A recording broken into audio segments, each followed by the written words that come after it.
Donc, je vais vous laisser un message à 6h54 pour vous parler de quelque chose que j'étais en train de réfléchir.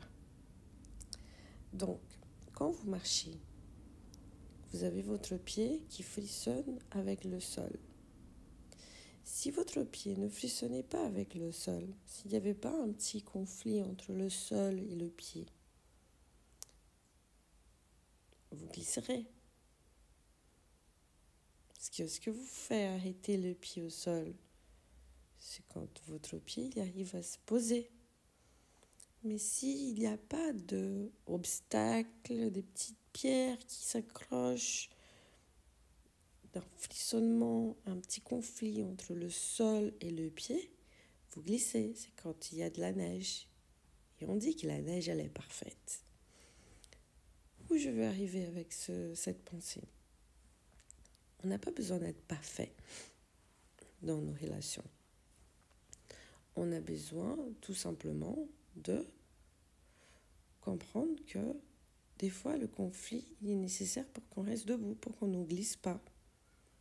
Parce que des fois, en cherchant trop la perfection, trop le manque de conflit, trop la feuille blanche à écrire et tout est parfait, on glisse et on tape avec la tête par terre.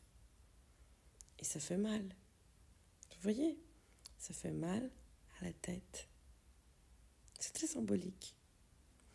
Donc il faut savoir que, ça serait bien, c'est pas qu'il faut, mais ça serait bien de comprendre que nous sommes imparfaits nous sommes parfaits dans notre imperfection. C'est comme la nature. Il y a des feuilles qui sont plus vieilles, qui vont servir à chauffer. Quand elles tombent au sol, elles vont servir comme une couche de couverture. Il y a d'autres fleurs qui sont belles et d'autres qui vieillissent et elles sont toutes ensemble et tout est beau. C'est une fleur qui est belle dans son imperfection. Et on a perdu ce côté. On a toujours envie d'être parfait. On a toujours envie d'être soigné de tous nos traumas.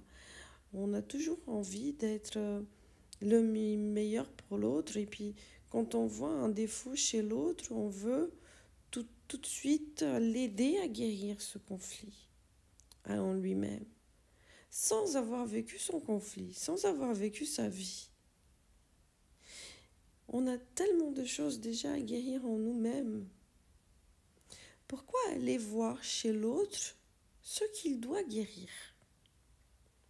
Parce que des fois, avec un acte d'amour, de dire à l'autre, écoutez, j'ai vu ça en vous. Il faut le soigner.